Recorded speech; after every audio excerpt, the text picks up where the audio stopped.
ঝড় হোক, তুফান হোক, বন্যা হোক, বিয়ে সে করবেই। শেষমেশ করেই ফেলল সে বিয়ে। বলছিলাম এক যুবকের কথা। এই ভয়াবহ বন্যার মধ্যেও সে বিয়ে করলো। সেই যুবক বিয়ের আগে তার বাবার কাছে আবদার করেছিল, বাবা আমি বিয়ে করব। ছেলের এই আবদার শুনে বাবা ছেলেকে বিয়ে দিয়ে দিল। এরকম আলতু-ফালতু নিউজ জানতে চোখ রাখুন আমাদের এই ফালতু নিউজ টিভিতে।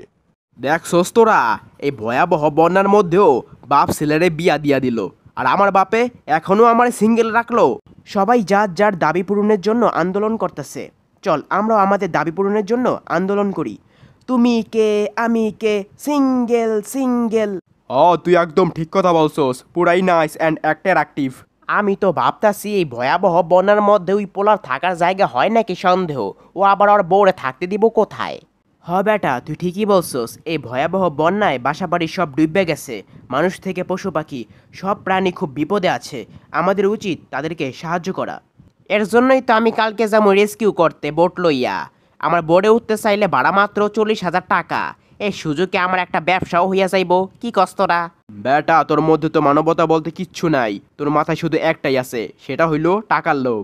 এই ভয়াবহ বন্যার পরিস্থিতিতে কেমনে মানুষ 40,000 টাকা দিয়া তোর বোর্ডে উঠবো? এ সময় যে যেভাবে পারতাছে বন্যা তোদের সাহায্যে আগায় আসতেছে। কেউ টাকা দিতেছে, কেউ ত্রাণ দিতেছে, কেউ খাবার দিতেছে, আর কেউ টাকা খাবার না দিতে পাইরা স্বেচ্ছায় শ্রম দিতেছে। আর তুই এই পরিস্থিতিতে টাকা কামাই না ধান্দা করস, শালা তোরে আমি পিড়েইয়ে সোজা করে হালামু। আরে বেটা ওর কথা বাদ দে, ও তো ওরকমই। আচ্ছা তুই কি আমার সাথে যাবি? আমি কালকে বন্যা তোদের সাহায্য করতে যামু। যামু না মানে অবশ্যই যামু, আমার তো কন্টেন্ট বানান লাগবো নাকি? কন্টেন্ট বানান লাগবো মানে বুঝলাম না, বুঝায় বল। আরে বেটা এই বন্যার সময় টিকটক রিলস ভিডিও না বানাইলে হয় না, বুঝছস? তুই তো ভালো করেই জানোস আমি টিকটক করি। আমি আমার টিকটক ভিডিওতে বিকাশ নাম্বার দিছিলাম, ওই বিকাশ নাম্বারে অনেকেই টাকা পাঠাইছে। ওই টাকা খরচ কইরা বন্যার্তদেরকে সাহায্য করমু, আর বেশি বেশি ভিডিও করমু। মানুষগুলারে তো দেখাই তৈব নাকি আমি কত ভালো মানুষ। বন্যার পরিস্থিতিতে এমনও অনেক লোক বের হইছে যাদের কাছে বন্যার্তদের সাহায্য করা একটা বিজনেস, একটা ট্রেন্ডে পরিণত হইছে। এই মেন্টালিটি নিয়ে যারা বন্যার এলাকায় যাইতেছে তাদের জন্য উল্টা প্রকৃত অর্থে যারা সাহায্য করতে যাইতেছে তাদের এই ঝামেলা হইতাছে।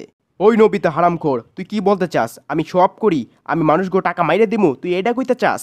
সশরীরে গিয়া যে হেল্প করতে হইব এমন তো কোনো কথা না। তোর বিকাশ নম্বরে আসা টাকাগুলা কোনো ফাউন্ডেশনে ডোনেট কর, ত্রাণগুলা বুঝিয়ে দে সেফ জায়গা থিকা। এটাও তো এক ধরনের বন্যার্তদেরকে সাহায্য করা হবে। ওই হালার পহালা, তোরে আমি জ্ঞান দিতে কইছি, তুই আমার জ্ঞান দাস কে? আর তোর কথাই কি আমি এমন একটা সুযোগ হাতছাড়া করমু? কখনোই না। আমার বিকাশ নাম্বারে মোট টাকা আইছে 70,000 টাকা। ওই 70,000 টাকা থেকে 30,000 টাকা দিয়ে আমি গাঁজা খাবো, আর 35,000 টাকা হইল আমি সহ আমার টিম মেম্বারের আসা যাওয়ার ভাড়া। কারণ আমি তো আবার কমপক্ষে 20 থেকে 25 জন পোলা পাইন নিয়ে তো যামুই। আর বাকি রইল 5,000, ওই 5,000 টাকা দিয়া কোনো রকম মুড়ি বিস্কুট কিনে নিয়ে যামু। জিয়ান তুই এটা কি কইলি? তুই কি আসলে বন্যার্তদেরকে সাহায্য করতে যাবি নাকি বন্যার ট্যুর দিতে যাবি? কিছুই তো বুঝতাছি না। বুঝছস নবিতা, 5,000 টাকার খাবার বিতরণ কইরা কমপক্ষে 50টা ব্লগ তো করমুই। এই করবা। তুমি কি আর মানুষ গড়ে সাহায্য করতে যাবা? তুমি তো যাবা খালি ব্লক মারাইতে। এটা আমি ভালো করেই জানি। তোরা খামো খাই মানুষেরা টাকা দিল, মানুষেরা তো আর জানে না তুই কত বড় ধান্দাবাজ। ওই নবিতা হারামখোর, তোর এত বড় সাহস তুই আমাকে এসব কথা বলস? হাতে করে টাকা পয়সা আইসে একটু আনন্দ ফুর্তি করমু, এটাই তো ধান্দাবাজি।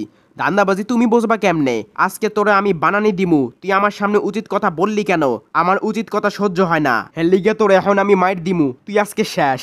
ওই এই ল আমার হাত, আমার হাত। হালার পহালা কই যাস? খাড়া, তোরে আমি আজকে মাইর দিমু শালা। হালার পহালা আমার মায়ের খাওয়ার ভয় বাসায় ঢুকছে। হালারে পাইলে আমি যে কি করমু আমি নিজেও জানি না। বন্ধুরা ভিডিওটি এ পর্যন্তই। ভিডিওটি ভালো লাগলে লাইক, কমেন্ট, শেয়ার, এবং যারা যারা এই চ্যানেলটাকে এখনও সাবস্ক্রাইব করোনি তারা এখনই সাবস্ক্রাইব করে ফেলো। ধন্যবাদ।